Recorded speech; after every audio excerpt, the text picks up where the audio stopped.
Hello, everybody, and welcome to the Smoko podcast. My name is Alexis Armstrong, your host. Nice to meet you.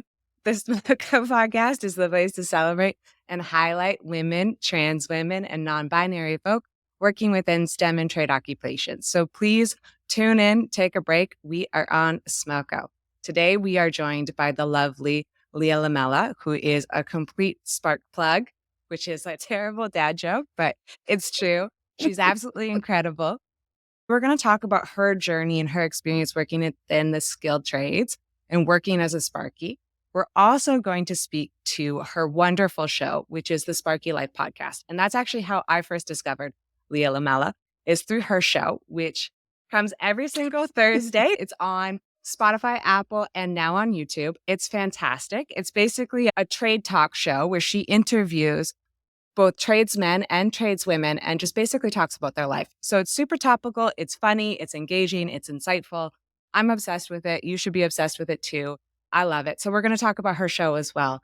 And I just can't wait to have this conversation. Lia, it is so nice to see you. Thank you so much for having me here. I'm so happy and excited to be here.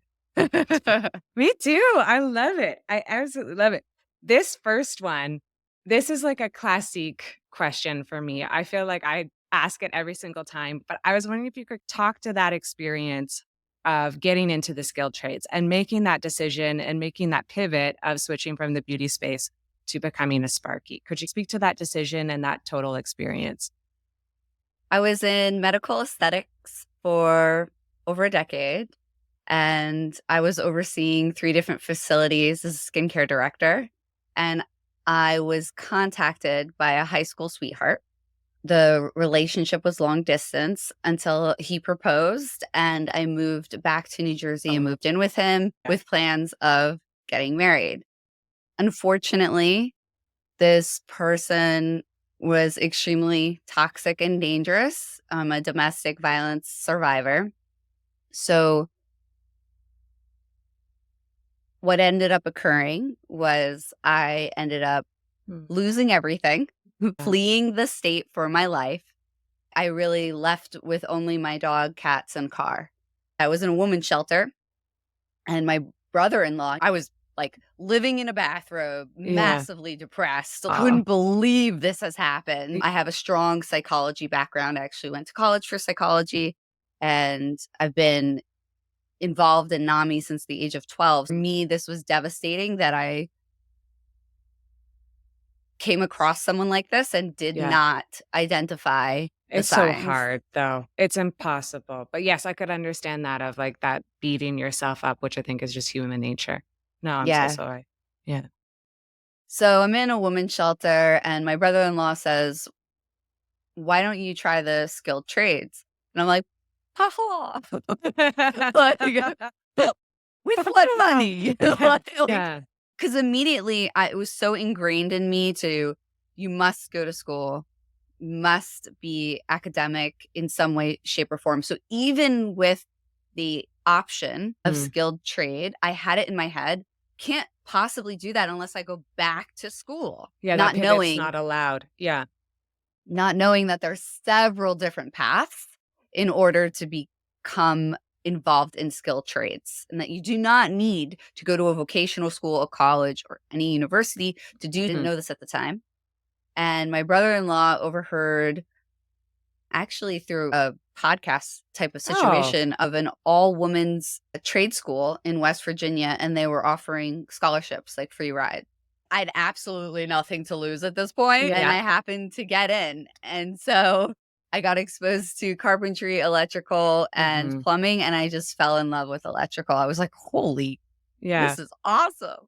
Thank you so much, first off, for talking about that and being so vulnerable and just open about it, because I think that's really hard to do. And I'm so sorry that you had that lived experience. A lot of people go through it and never are able to talk about it, or feel scared about talking about it, feel like they can't talk about it, or it's a super dangerous situation. It's hard to get out of. I'm just so proud of you that you got out of it, that you're talking about it now, that you're telling your story and sharing your story, because I think that in itself is super powerful and has far more of an impact than you probably realize. So thank you for sharing that story. No, It's my pleasure. I feel like it should be talked about because there's a lot of stigma and stereotype attached to it. And many of us, me included, will watch crime TV shows and see situations like that and go, that would never happen to me. It can happen to anyone. Yep. These people are predators. There's a reason why when you see on the TV, the neighbors go, I don't understand. They were so nice. So it's important to talk about it because I want to break a lot of the stigma and stereotypes that come along with that, and the shame comes along with it. And I also want to let domestic violence survivors know you're not alone and you absolutely can get out and thrive. Yes. You don't have to just survive. No, what I do love about this story is I hate that it comes from such a negative place and that you had to go through that struggle and go through that just as like hearing from a friend or hearing from another woman within the community. I never want to hear that story. But what I do love about the story is how good you are right now and how much joy you get out of your career and how much of a positive impact changing your career has been. Thank God for your brother-in-law. And just like that is so fantastic that he found that program and then you got that scholarship. I love that aspect of it. And look where your life is now.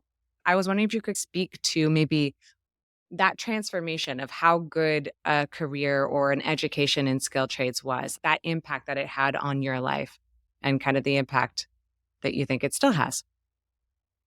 Getting involved in skilled trades as I was in the female trade school, I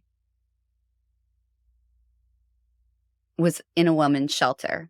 And so I was on this mission to study electrical and study self-development and make sure that something like that would never happen to me again. And as I learned about electrical and as I learned about building and using my hands, my confidence just grew and grew. I discovered I could do things that I never thought in a million years I could do. I never thought that I could build a panel or terminate like a control panel or problem solve. Skilled trades has brought me such success, not just career, but in self-development, in life in general. I don't think that I would be as successful today if it wasn't for my journey in the electrical field. The one thing that I always say about construction is it's Murphy's Law. What can go wrong will go wrong. That's true. Yep. Yeah. But that's the way life is. Life is unpredictable. And skilled trades taught me to always have a backup plan, to have a backup for the backup, to be creative, to be innovative. You don't have what you need, figure out how to get what you need or create it. I've actually built tools for myself because some of the guys who can just like Hulk things, I can't necessarily Hulk out on. And by doing so, I've brought those things into day-to-day life. I'm reaping the rewards of that. That's why I'm so passionate about people investigating skilled trades as a career, because I thoroughly believe that the amount of confidence and self-growth that you get from building, and I say build something, be something. I couldn't agree more. I think a career in skilled trades, watching my sister and watching her go from like an 18-year-old punk kid to who she is now after her completing her like Red Seal and just seeing that transformation and that confidence and the ability to think on her feet, you can see that it's impacted her so much in every single regard of her life. Like she is just a complete different person just because of her career and her education in welding. And I think it just teaches you something that is very special to that industry that's very hard to replicate in a different field or a different occupation. Has there been something that has really surprised you?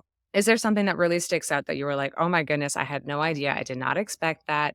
I had no idea that I had to learn or adapt to that. Yes, many of them. Hit me.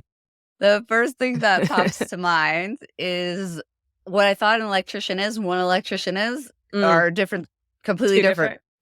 Two different things. And I imagine most people have this misconception. So what electricians really are, they are mechanics who understand how to manipulate electricity in order to get devices to function the way that they wish. That is what electricians really are. And it's important to emphasize the mechanic aspect. Okay. Because if you do not understand how the device operates, you can't understand how to manipulate electricity in order to make that thing function, bring power to it, right? And we're installers. I had no clue that you were an how installer. much of it is installing, right? I didn't realize. And there's a lot of cool aspects to that when you're running conduit. It's, you know, those puzzles that you have to find the way out. It's like a maze. Oh, yes. Yeah. Yeah, like rat race or something. Yeah. Yeah. That's like running conduit. Oh my goodness. That's hectic. And also up in like a confined space because y'all get put up into the attic. So, wow. For commercial and industrial, I personally love confined spaces. It's my favorite place to be. I can fit inside a generator and I'm perfectly happy. Oh. I am not a fan of heights. Oh, okay. Don't tell. Okay, I won't. You know what? We're not. Yeah. Nationally, it's not like it's going on a podcast, but I promise no one will just skip by that. We'll just put a little as you say that. They always ask you when you're applying for a local or a trade, most trades, not every trade, if you're afraid of heights. And I lied and said that I wasn't. I'm terrified of heights. Terrified. Because in my head, I was like, I'm an electrician. I'm working on panels. I'm going up high. Why are they asking me that? Yeah, exactly. That's a ledge. Yeah. Yeah. No. If you're doing commercial and industrial work, you're getting the lift, you're going up 7 stories, you're even more depending on where you are. Like, you're going up to high places. Up to high towers that are very scary. I would be terrified. I hate heights too, but I do really appreciate you saying like a universal truth of lying on your resume because like my first job, they were like, can you drive? And I was like, yeah. I didn't have a license. I'm still a terrible driver to this day. But but it was the same idea. I was like, why do they asking me about driving? Like, I'm a geologist. I look at rocks, but I'm like in the middle of nowhere driving for 2 hours. So. That's crazy though that you like confined spaces. I find that's mind-boggling because most people are really scared of them and they're very dangerous. Like, what about it? Is it just because it's snug and you can fit and it's a challenge? I've been PADI certified since the age of 12. Okay. And when you scuba dive, it feels like you're in a confined space due to the mask and the apparatus. Most people who are afraid of confined spaces don't like scuba diving for that reason. For me, scuba diving is such a magical, peaceful experience. I would say that it's the place in which I feel most aligned and in balance is in the water. That being in that environment then translated to other small spaces. And I just feel safe. I feel comfortable. There are, of course, risks, but for me, it's a happy place. I don't mind. Need me to go into a generator, need me to go into a panel. I'm there. You're zenned out. Like, this is your morning meditation. This is like when everything in the universe is aligned. That's beautiful, though. You found something that you were so interested in it. And then for it to mimic like one of your safest spaces and one of like your most kind of cherished activities, that's pretty beautiful. Like, honestly, that's really lucky. The first thing that you mentioned was not knowing that you guys are almost engineers. I thought that was really interesting. And because that is definitely not how the public generally views electricians, do you think that there's any misconceptions surrounding your career and trade? And what do you believe that the people outside of the trades should better understand? So much. That's why I started a podcast.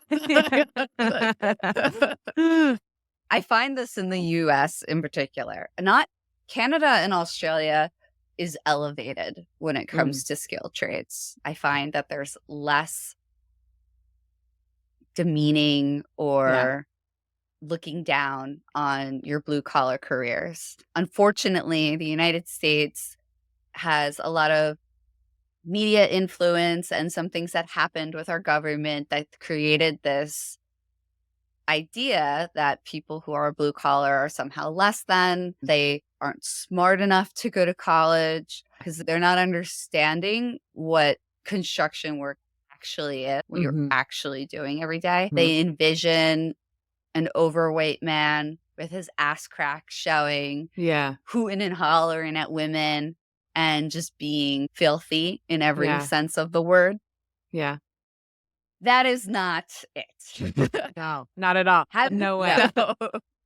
One of my good friends, she has a podcast about homeschooling. And I tried to talk to her about skilled trades before. And I mentioned to her that this is something she should really look into. And she had a stigma in her head. Sometimes it's, yeah, okay, Leah, yeah. Yeah. And this is how it clicked. A friend of hers is a plumber. And she had him come over to the house to do some work. And the talk about salary came up and, how you work. And he divulged that last year he made $400,000. And she was like, shocked and appalled. Yeah. What? Yeah. What? You're a plumber? Say what? And then she and her husband did like a whole bunch of research and they started reaching out and they realized, wow, skilled trades has tons of financial opportunity. And the people in skilled trades are very intelligent, very innovative, a lot of entrepreneurs. So now she's introducing that to her children, bringing it to her podcast. That's so amazing. I'm happy that clicked and that she is now having you on the show and having you on her platform. The common kind of snobbery of looking down on people in skilled trades, unfortunately, is still there. And I think I still see it in STEM occupations. And that's why for me, for this podcast, that's why I've combined them. Because I've always viewed skilled trades and STEM as the exact same thing. They are tackling the same problem. They are both the same degree of technical skill and ability and intelligence. But I think sometimes in the STEM industry, people don't look at plumbers or electricians or welders in the same light as they would an engineer or a scientist. Like they don't. No, it's ridiculous. And I don't know really if that is just a true media or if it's just a not understanding or not speaking to people across the chasm. I don't really know where that comes from. For the US, we took a lot of skilled trades out of high school. And there was this giant push for college. And social media played into this idea that skilled trades are really not qualified people do this. In America, we went through a period where people who were violating going to court for certain offenses, they would be told, okay, we're going to send you to a skilled trade program to help you turn your life around. And so then we had an influx of people involved in crime issues. And so then you're helping paint this picture that the degenerates are in this aspect. And when you hear the word engineer, you associate that immediately with academia. And anything associated with academia is somehow polished, intelligence, upscale. I think like the one big misconception that I wish people knew more about was the fact that skilled trades offers women the ability to have financial independence very early on. And that is a very rare thing for women to be able to do, right? And that is a very different experience than going the academic or university route where most people end up being in debt when they exit school. It's the complete opposite experience. And I wish more women knew that because I think it's a huge opportunity for women to control their lives a little bit. In the United States, the largest population that is impoverished is women. We worked so hard for equal opportunities, and I feel that we're still in 2023 not there. I think a lot of people get really scared that it's going to be manual labor and it's going to be really tough. Oh, that's all they think, is that it's just like grunt work. And look, it is. Let me tell you, like there is physical labor, but it's more magical than you think. I'm in the best shape I've ever been. One of the things that I came across when I entered the trade is that I couldn't bend pipe. I couldn't bend conduit, not even 3/4. And the guys would be like, it's foot pressure. It's foot pressures. It's this. Great electricians, not so great teachers. Yes, exactly. Yeah. They're just like, just Hulk it, man. 300 pounds on it. Lift. And you're like, where am I going to get these 300 pounds, sir? So I was very proud that I figured out using physics, using my mind and figuring out the right positioning for my body type, that I was able to then bend conduit without an issue. And I can carry a bundle of 3/4 pipe, no problem now. I also think that a part of that conversation too with like grunt work is I feel like for you guys get pouted on to be like, this is all grunt work. And you're like, so is geology, man. So is engineering. So is all these other fields. Like we're also lifting stuff. Like, yeah, it might have gone for 4 years of school and a lot of debt to get me here, but I'm still carrying rocks just the same. Like, I don't know why this seems super like highbrow, because I'm still like waist deep in a swamp carrying rocks. Like it's not a glamorous thing. If you could walk through maybe a day-to-day and highlight like a favorite task that you have. Is there something that you get to do on a day-to-day that you get to completely nerd out? Is it bending conduit and having that goal? I really am passionate about building automation. I always describe it in this fashion that it's like Terminator. You're having one little machine talk to another little machine, and you're basically getting, it's like the power. The power of little devices. I make them do what I want. Like, it's turning into it. Like that's an Arnie. I feel like that was like, I want to suck your blood and add power to the electrical. I love building control panels and working with PLCs and things of that nature. But right now, what I'm doing is I'm on an active construction site and it's 90 degrees outside. So I wake up at 3:30 in the morning. I happen to be a morning person. I know many people aren't, but I am. Oh, God. Yeah. Got to get my coffee. I head into work and official start time is at 6 a.m. But we basically all congregate together on an active construction site because you have so many different skilled trades and so many different people. We always want to like check in. Everybody's here. Everybody's okay. And then we do stretch and flex. Oh, cool. Love it. Yeah. So we actually stretch as a group before we begin our day's task. The guys are very funny. I'm probably the only one who enjoys it. They all grumble. Yeah, like I'm doing automation with lighting for a CIA building. Oh my goodness. Yeah, so they do extensive background checks in order for you to be able to work on a site like that. We're not allowed to have any type of phones or devices.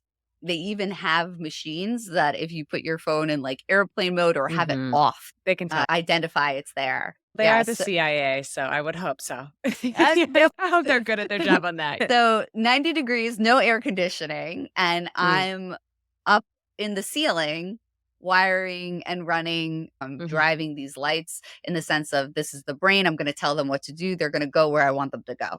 And then you have your sensors and emergency lighting and things of this nature. And so I am profusely sweating, drenched head to toe, just standing on top of the ladder, terminating. Okay. However, why am I enjoying this? Because in every single room, there's a new problem. Oh, cool. I have to install the drivers a certain way. I have to install the lighting a certain way. Everything needs to be supported. You have certain tools that you need to use. Most of the time, you can't use what you need to use because you have a metal stud in the way, or the fire, it's a running joke, fire alarm. They always run our pipes where we want to put our things. Or drywallers. We'll say, okay, this is going to be for an electrical panel, outlet, whatever. Box, whatever. Do not go over this. And they'll go over it. And then good luck finding your box. And we pride ourselves on symmetry. A lot of skilled trades are creative and artistic and like symmetry and things to be aligned. Somebody not in the skilled trades would never know what my electrical looks like, in the sense of, does it look pretty? Is it done properly? In the wall that they can't see, but you know. Yeah, exactly. You know that it was done perfectly. Know. And other electricians that come through. So that's why we're known as the prima donnas, because we're always judging each other's work. We can always tell who did what. And when you're working commercial and industrial, data centers and stuff, people see your work. People see it. So when you walk into a building and you look up and there's conduit running and everything is just symmetrical, it's so cool. Looks robotic. It looks futuristic. You big old nerd. That's super cute. So those are the things that make it rewarding. And when you're sweating the way that you sweat in an environment like that, you're cracking jokes. You're on a great crew. You're having camaraderie. You get to troubleshoot together and problem solve and collaborate, which I'm very passionate about collaboration. And as the beads of sweat pour out of you, as one of my really good girlfriends to say, I had her on the show recently, you sweat the evil out. Honestly, though, you kind of do. There is something like revitalizing. It's for who needs hot yoga? Like that, sweat the evil out. I like it. And then when you're finished for the day, you always want to end on a good place. You want to wrap everything up nice and tidy. And then we all congregate again to celebrate great day's work. A lot of the guys are more like begrudging about it. They're like, oh, thank goodness it's over. And I'm like, let's go again tomorrow. And that's pretty much what it is. The new thing on site that is very much this generation, every construction worker you can see going to site on a little scooter. We can't park on site. And they all have these little scooters. So you see these big burly men in construction uniforms on scooters. It's like, I'm coming in to work. We had the same thing with the boat, is because we were in these industrial ports that you would see the most hardcore 7 feet tall and you'd be like on a bicycle, like, it's a ridiculous thing. So funny. I love how joyful you are talking about your day to day and talking about your work and how much pride you have in the finished project and like seeing it come to fruition. Thank you so much for talking about your day to day and talking about your life as an electrician. But I wanted to move into the Sparky Life. And I was wondering if you could speak to the decision of starting the podcast, the motivation behind the Sparky Life, and kind of the overall mission of the show and program. I was on this electrical journey and I couldn't believe the woman that I was becoming, the woman that I am. I was astounded. I never thought I could be this. My self-confidence and my strength is surpassed like levels I never knew I could achieve. And I started to reach out to other women because unfortunately there aren't a lot of women in the field. And I wanted desperately for female mentorship. And the guys, it's not all peaches and cream, right? No, like, there's challenges for sure. I focus on the positive, but being in a male dominated space, like there is sexual harassment. The guys don't treat you like one of the team. You have to work extra hard in order to be seen as one of the team. Yeah. If you're lucky, you get on a great crew. Sometimes you're not lucky and you're on a crew Terrible that crew. doesn't want anything to do with you or doesn't think you can do anything. And even the guys that think that they are like An ally. Yeah. Yeah. yes, you overhear them telling a story about a woman and it's very demeaning and they have no clue that what they're representing is such a poor image of women to these other guys. And they just don't even see it. So I couldn't understand why this wasn't introduced to me as an option when I was younger. I definitely would have gone this path.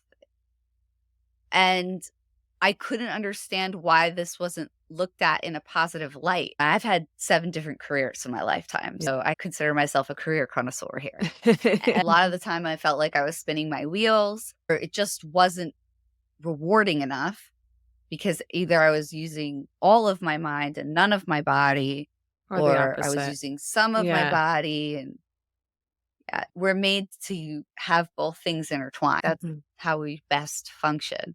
So I felt like this was a travesty. Also know that in the US, one of the reasons, there are many reasons, okay? Many reasons. One of the reasons I strongly believe the American economy is so bad is because there is like barely anything made in America and all of our skilled labor barely exists. And skilled labor is the foundation of civilization. It's what elevates a society. So when you see that, you realize how we become more elevated when we have these creature comforts, so to speak, which are really like necessities. So I was like, this must be told. Like, how do we not know this? I just felt like it's a travesty that people don't know the opportunities that are out there. And I know what it's like to grow up without support. I remember desperately wanting a network, desperately wanting mentorship. And you would read these books. You're the mean of the 5 people you associate with. Yeah. Guess what? If you're in a toxic environment or if you're in a low income area, good luck finding those 5 people. Like you're not going to be surrounded. You can't break out. You can't. No.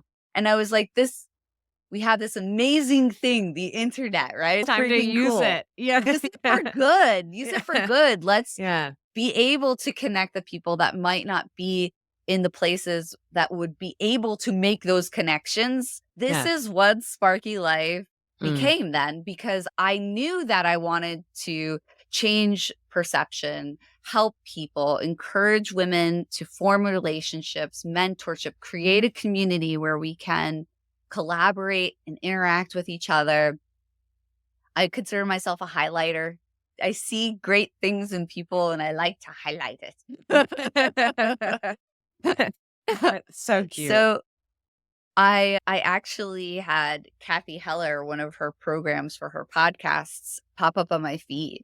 And that's how the idea of the podcast came about. I was listening to her program and I was like really on the fence of whether or not I was going to do it. And Nancy reached out to me, who worked on her team, and she was like, "No, you've got to do this. Amazing. There's something here." There is. And that's what sparked the whole shebang. I love the mission. I love you deciding to pull the trigger and being like, yeah, screw it, I'm going to do it. And I just think that the entire mission of it, of bringing more awareness to skilled trades in general, is so admirable because I think it is needed. And right now we are facing a huge labor gap that is affecting both Canada and the US. And so we need people to enter the skilled trades. So a podcast and anything that's giving information and shining a light on that is so important. One thing that I love the most about your show is you talk about everything, like literally every single topic. Do you have a favorite topic, or is there like a topic that you were jonesing to talk about that you haven't talked about yet? Oh, wow. Do I have a favorite topic? Anything that involves the human mind, I get Mm, giddy over. And I always see a correlation between working with your body and your mind mm. and overall great mental health. And so that is a subject I quite enjoy. I'm an avid reader. I go through a book a week. Yeah. I just finished The Good Enough Job by Oh, Simone I don't know it. No. Stolvack. Oh my Okay. god. Oh I'll my. read it. Okay. I highly recommend. I'm hoping to get him on the show at the end of August. Amazing. He is brilliant Cool. in what he introduces about careers. And like I said, being a career connoisseur, I think many of us realized with COVID, like we were taught like work really hard and do the right thing and then you get to retire and Yeah. enjoy. And what ends Yeah. up happening a lot of the time is people are elderly and they become sick and it's like how much are you really enjoying? And you killed yourself for years, years chasing this rat race and then COVID hits and it just shook everyone. The world didn't collapse. I didn't die because I wasn't Yeah. working Working. 80 hours a week. Yes. So then it's like a mental shift happened. And his book is very interesting on his perspective on careers. Mm. And it was wonderful because when I started to read it, I was turned off because it Yeah. challenged a 'Cause, lot of yeah, my ingrained internal thought. beliefs. And what about that book? What is the Coles Notes message of that book that makes it so powerful? Oh, wow. Okay. Let's see if I can make this a sentence. The book Captivate is about understanding human behavior and how we interact with one another and how to show your best self to others. And understand the messages that you're really telling people that you might not know that you're telling them. Oh, that's really interesting. I love that you are a geek completely of like mind, body, and soul. This whole podcast or like that kind of mentality of human behavior in terms of work and career and what drives people. Lessons learned from Sparky Life. I was wondering if something has shocked you, like some new learning that you just didn't expect. And this could either be like an external thing, it could be like from a guest that comes on and just tells you a really cool fact or new idea. I know I had one where a woman told me about black holes and I felt like my brain was melting for 20 minutes. I don't even think I speak in that podcast. I think the YouTube is just me being like this, like 20 minutes. Like it just mind melded me. Like it completely destroyed me. Is there something like that? Or it could be maybe internal that it could be like, oh my goodness, I've learned so much about myself and my human behavior. Something that you've learned along the way that's really stuck with you. So, doing Sparky Life, I learned that I can be vulnerable and I Mm. can speak to people Yeah. because believe it or not, I was extremely shy and I would never be somebody who would be so exposed on social media. One of my good girlfriends, Zuri, told me, Leah, how much do you care about your message and about serving the people the Oh, way you want to serve them? And I said, it's all I want to do. I believe in it with everything I have. I would give everything I have to share the the knowledge that I have message. about skilled Yeah. trades and careers. And she said, if you don't utilize social Mhm. media to do that, you're taking that away from them. And I was like, oh. That's amazing. Yeah, you have to do it at that point. There's no way you can't be like, no, you know I was what? like, Shh. you Like, got you're like, "God damn. she knew that social media is a great avenue to reach many different types of people. And although I'm not a camera person, believe it or not, I always considered myself more of a radio voice. She convinced me, she let me know that if this is really important to me, then I'm going to do everything humanly possible, use every resource and tool to therefore do it. And so I didn't think I could do it. And I'm doing it. Being vulnerable and creating content, which I never thought in a million years I'd be doing. Regarding things I've learned on Sparky Life and with electrical, this is a little woo, so bear with me. No, I like a woo. Bear I'm with a me. hippie from Vancouver. You can woo me all day. Learning what I learned about electrical, knowing how I truly understand how that functions, how we function energy-wise. We have so much power within the energy within us. We can control the energy within us. And That's so powerful, that is completely. magical. That can change your life. Yeah. I like a woo-woo. I love a woo-woo. I really do. It's peaceful. It's like music to my ears. It reminds me of my childhood. I'm like, oh, this is amazing. We need a sound bath here, a stat. Yeah, but I recently did that, by the way. It's awesome. That's really nice. And weirdly, it's actually very nice. But thank you for that answer. I also love that answer of putting yourself out there on days where maybe that old fear comes back or that old bias that you're like, no, man, I'm a radio person or this camera's terrifying. What helps you get through it? And what has helped you maybe fake your way at first when you didn't have the confidence? One of the tangible tools that was vital in becoming who I am now was when something really horrible would happen, I would journal about how that horrible thing was a good thing. And when people would say, just tell yourself you're fantastic or tell yourself you're beautiful, that doesn't work for me. What worked for me was there was a study done about luck. Yeah. Okay.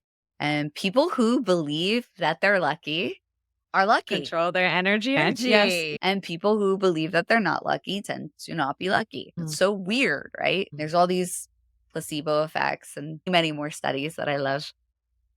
Needless to say, I would figure out something very difficult at work and say to myself, see, you're smart. You got it. Truths, things that really happened. And I would note them. I would make note of them. And then eventually, like, I believe I am lucky. I know it. I don't believe it. I know it. I am like, and I'm telling you, you would have thought I was a completely different person years ago. So those types of changes were vital in how I started to create the life that I'm currently living. I just think that's so beautiful that you were able to reclaim your identity and to reclaim your luck in a way. I think that's so powerful. I think the truth is this is always who I was. Yeah. I just didn't know who I was. Brave. Yeah. What a beautiful woman. That's fantastic. That reframe is so powerful. To end us on the last one is just a pure plug of being like, what is the next chapter of Sparky Life? What can we be excited to? What are you working on? Is it a goal or motivation? Is there a big project? What is the next thing that we can eagerly await to hear or to watch? So with Sparky Life, one of the things that I'm working towards is more of the trade tales. So I really enjoy unraveling trade secrets and trade stories that people might not be aware of. Amazing. Are the most difficult to produce, but I love doing them. So that's something that is to come. Cool. And we are now on YouTube. YouTube will be available. And we've just started a Patreon where we are going to be giving out resources and mentorship. We're doing live streams so that we can continue to create a supportive community. And anyone interested in trade careers or trying to figure out what the right career path is for them to create an environment for them to do that. It was so lovely talking with you. Thank you for coming on to the show. It was lovely to have you. It was my pleasure. Thank you. And thank you so much for having your podcast. Oh, What you're doing is so important for mutual mission and values and promoting women and giving them the resources so that they can be whoever they want to be in the best versions of themselves. And when they get to see you and your wonderful YouTube, which I love. Thank you. It helps people see the possibilities and it enlightens. Oh my goodness. Thank you for your kind words. For those listening, please go listen to Lia's podcast. It is out every Thursday. Please subscribe to it. It is on Apple Podcasts, Spotify, and YouTube as well. This is the Smoko Podcast. It's been lovely. We will see you next week.